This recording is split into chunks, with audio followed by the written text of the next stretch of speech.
When jazz music is arranged to be played by a Philharmonic orchestra, does it become classical?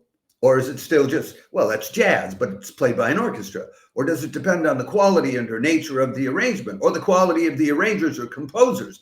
There's a Ukrainian composer who's written some terrific jazz music for orchestras and concertos and things like that.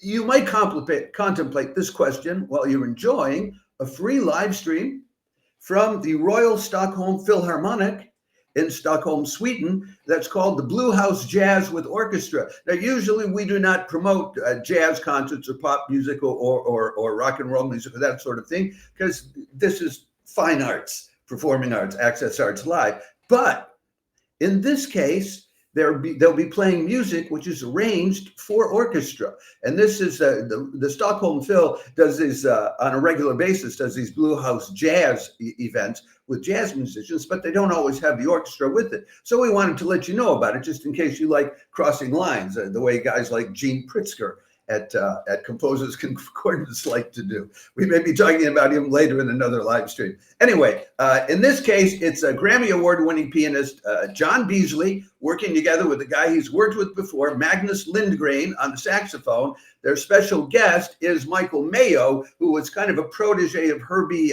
Hancock along the way. And Alexander Hansen is conducting.